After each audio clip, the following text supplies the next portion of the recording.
candidato preferido nas eleições de hoje, Maurício?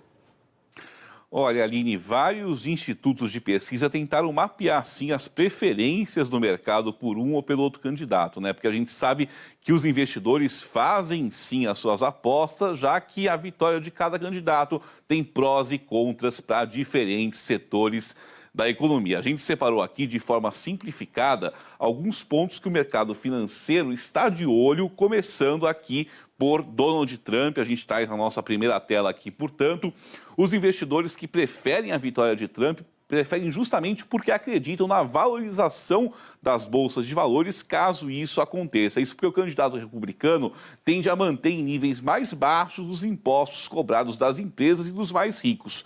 Por outro lado, o presidente deve seguir na guerra comercial aí com a China, podendo trazer mais turbulência aos mercados. Um outro ponto é a questão da energia, né? A gente sabe bem que Trump aí é um incentivador do setor de petróleo, que agrada investidores com ações aí nesse setor.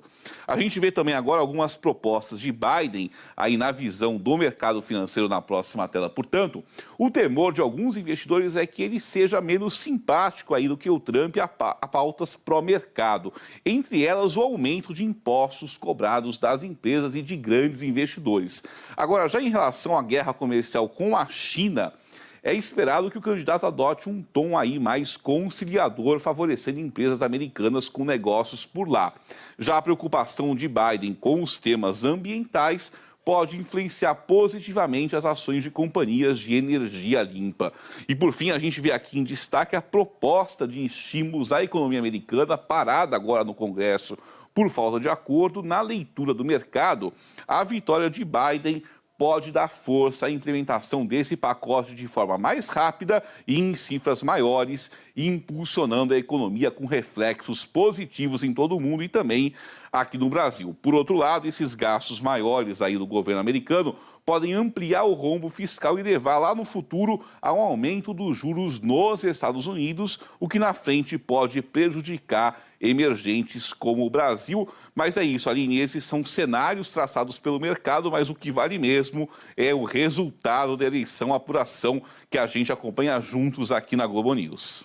É isso, Maurício, muito obrigada. E falando nisso, no resultado, será que vamos saber quem será o próximo presidente americano ainda hoje? É bem provável, né? Já falamos aqui, principalmente por conta do sistema de contagem dos votos por lá, que não é nada simples. Vamos entender um pouco mais isso com a ajuda do Lucas de Abreu Maia, ele que é jornalista e doutorando em ciência política na Universidade da Califórnia. Lucas, obrigada por estar aqui com a gente. Além do sistema ser complexo, esse ano, por conta da pandemia e também de toda a polarização política, houve uma adesão maior dos votos antecipados, muitos deles sendo feitos via correio, ou seja, um processo que torna tudo ainda mais lento, né? Queria te ouvir. Boa tarde, Aline. Boa tarde a todos. Eu que agradeço a estar aqui hoje. Então, de fato, esse ano vai ser um ano muito atípico, afinal de contas, muitos estados estão implementando a votação pelo correio pela primeira vez. Os Estados Unidos têm uma tradição longa de votação pelo correio. Alguns estados, como Utah, por exemplo, que é um estado na região montanhosa, no meio do país, faz isso há muito tempo.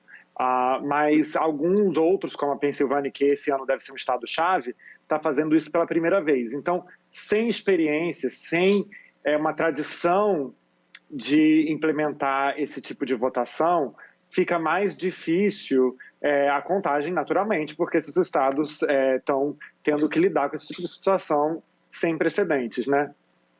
Agora, Lucas, tem outro ponto importante aí que diz respeito à forma como o presidente americano vai lidar com essa apuração, cheia aí de elementos novos por conta da pandemia, né? Hoje, mais cedo, numa entrevista, o Trump disse que não iria declarar a sua vitória de forma prematura, mas já desconversou muitas vezes sobre reconhecer uma possível derrota, algo que na história recente americana tem acontecido sem grandes distúrbios, digamos assim, né? Com telefonemas simpáticos por parte do derrotado, reconhecendo então o resultado oficial. Podemos ter alguma surpresa na noite de hoje, na tua opinião?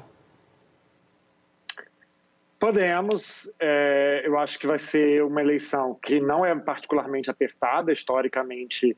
Eu já acompanho eleições americanas há 4 ciclos, né? Desde 2008 acompanho com alguma atenção. Essa me parece uma das mais certas. O Biden é um favorito claro. Agora, se houver um erro sistemático nas pesquisas, sim, o resultado pode ser apertado.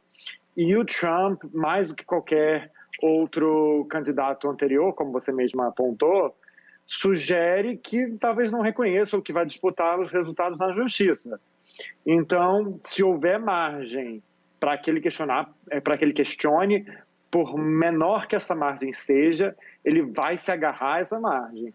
Então, embora eu não ache que a eleição vai ser particularmente apertada, caso essa previsão não se comprove verdadeira, o Trump vai se agarrar a essa possibilidade, porque, afinal de contas, nesse momento parece que é a única possibilidade que resta a ele, já que uma vitória clara do Trump não parece estar no radar.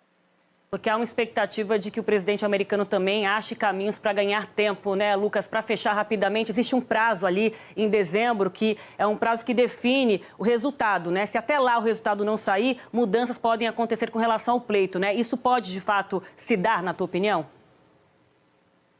Acho bem pouco provável, porque a não ser realmente que em vários estados a eleição seja muito apertada, como aconteceu na Flórida no ano 2000, mas eu acho que todas as pesquisas indicam que esse ano o desempenho do Biden vai ser claro o suficiente para que a gente consiga ter uma vitória dele sem grandes questionamentos.